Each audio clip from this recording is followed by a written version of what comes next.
Uh-oh, everybody that watches 4x4 diesel knows that's a cracked piston. The exhaust is meant to go at the other end, not out this end. Let's have a look at the other end. Chuff, chuff, chuff.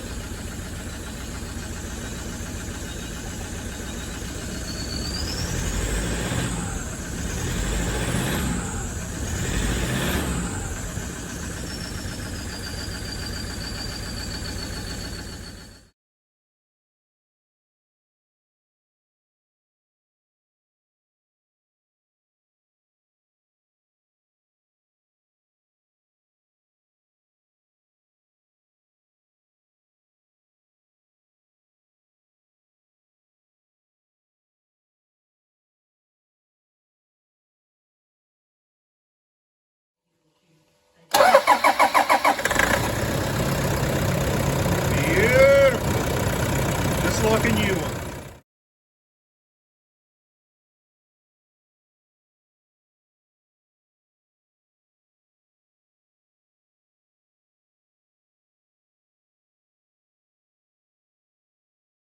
Couple of really quick bits of information. We are closing up, getting ready for the next trip, so stay tuned for information on that if you need your parts kits. But if you work on one of these compressors, have a look at our playlist called ARB compressor K-on bracket. It's got all the K-on, it's got all, not just the K-on bracket part, it's mainly the ARB compressor part, the rebuilding it, the problems, the fixing it. And it is all working. This is next day, I'm just testing it. You know, we let all the Loctite dry and all that sort of thing. And one of the issues that I had was, and it was since last time I put it together, there was a slow leak, a little bit worse this time. That little rubber washer that goes on that end bolt on the end of the tank here, see, there's a bolt, there's a washer, and behind that bracket there's a little rubber seal that goes in at the end of the manifold on that tank there. It must have come out with a bolt and it was sitting slightly in the wrong position. And then when I redid it, putting the new parts in the compressor, if you missed the video, check that out. Really important info for anyone that's got one. Excuse me. While I was doing that, for whatever reason, the O-ring ended up on the wrong side of the bracket, so of course it had a leak. But I've just, while it was in the vehicle, it's you can just unplug this stuff. Coughing my guts out here. Take these two bolts out on the bracket at the bottom there, and then I was able to loosen that, move the tank out of the way and get it out of position to pull the O-ring off, clean it up, check it. There was a couple little bits of debris on it. I just cleaned those up, put it back in. It seems to be holding pressure now, so we're good to go. We'll test that out on the next trip, let you know how it goes. So I guess this is as good time as any time to go over a few things, a bit of feedback on a few things, where things are at.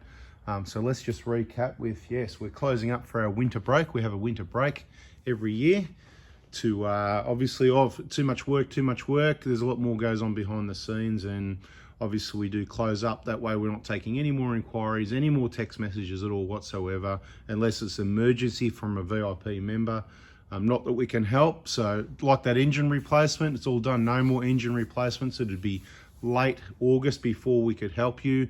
So just keep that in mind, but it's worth being patient to get it right the first time. Avoid rebuilds is what my recommendation is, both injectors and engines. Only brand new, genuine, long motor, genuine injectors.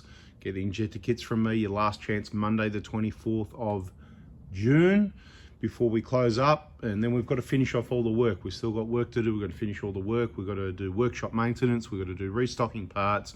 Hopefully we get a bit of a break and a trip in there as well. And then at some stage we'll be back. Stay tuned when we're back on deck.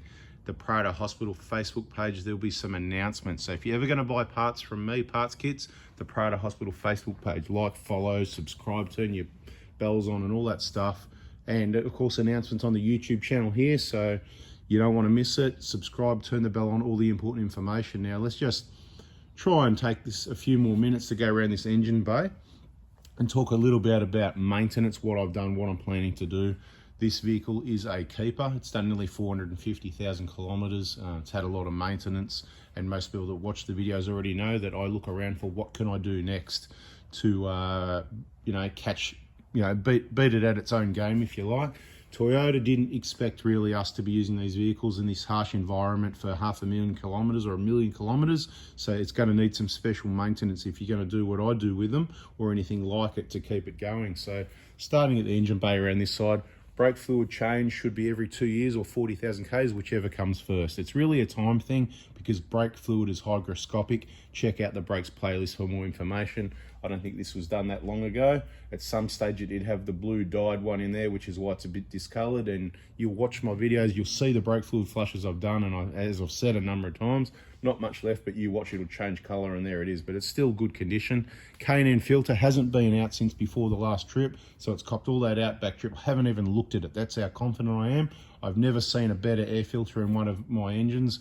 We've used this for over 10 years, whether it's this one or the previous one, different R&D. You can watch the videos and work it all out.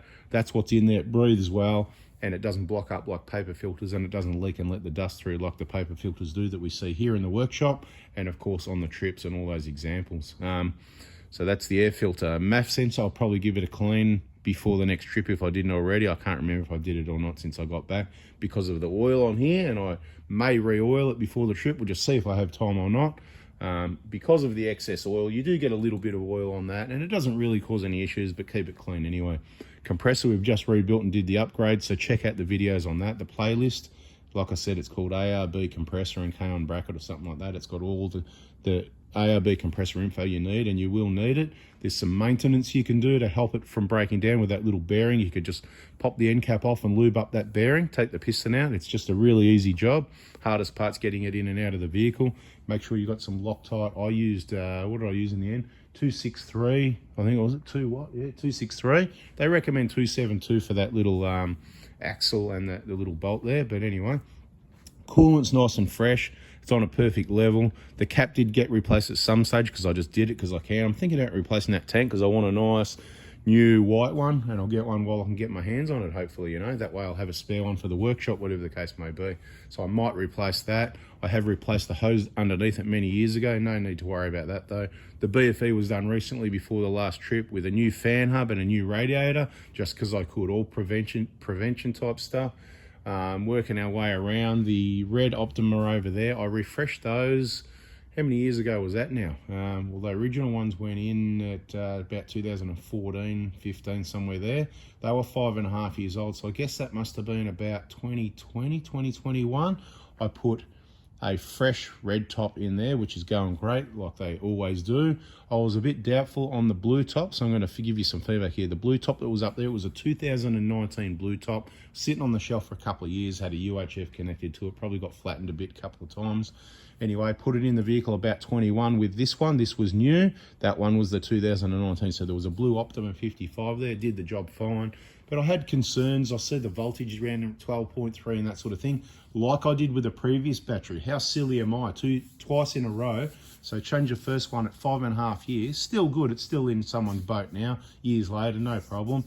But you know, when they're sitting on the bench, the voltage stays up high. When you've got all this stuff connected to them, there's, you know, they're drawing, there's voltmeters, there's little lights on USB outlets, and there's a number of them.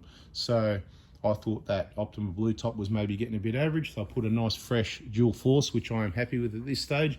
They seem to perform about the same as each other. So even though this is a 75 AH, seems to perform about the same as the 55 anyway. It's all lasts about the same on the same voltage. I don't have any issues. It lasts overnight. I drive the car the next day. I've got solar if I need it. I did not use solar once on the last trip because we were driving every day, or we were at accommodation where we turn the fridge off and transfer the basket from the fridge into the accommodation. So it didn't need the solar. The solar was more of a, if the alternator let me down, I could plug that in and run the car on that, charge the batteries. Anyway, the point is, I charged that blue top battery. It's been sitting on the bench for weeks, and the voltage is still 12.8, which tells me that's a bloody good Optima. Even though it's a 2019, it's 5 years old, there's nothing wrong with it. I'll call it at least 90% capacity. Okay, this battery's still going well. So that covers a bit of feedback for the things going on in the engine bay at the moment. A bit of maintenance. There's plenty more info in the videos. Because I'm taking a break, I keep saying this, that I'm going to miss videos. There's going to be days where I don't put videos out, stuff like that. When that happens, it's your opportunity to go and find some old videos to watch and catch up on some information. I suggest checking those playlists. Thanks for watching. Thanks for your support throughout the approximately half a year so far. and the videos will keep coming out. Don't worry about that. I'll keep supporting you, and if you need any of those parts kits, Monday the 24th, 7:30 a.m. text message. All the people with all the phone calls and stuff, phone calls don't work. The phone doesn't ring. It's a text message service. I don't use Messenger on Facebook. We can be friends on Facebook if you like. Anthony Prado Forby. Just make sure you got a decent looking profile, and stay tuned with the info. We've got a whole list of groups. Keep watching the videos. You'll find all our Facebook groups. That's the community where you go and post and ask your questions, because lots of people have got answers, not just me. There's only one of me. I'm very busy, thousands of you. We need the community all helping each other and getting educated to support each other, keeping these vehicles on the road and keeping them clean and reliable. Thank you. Catch ya.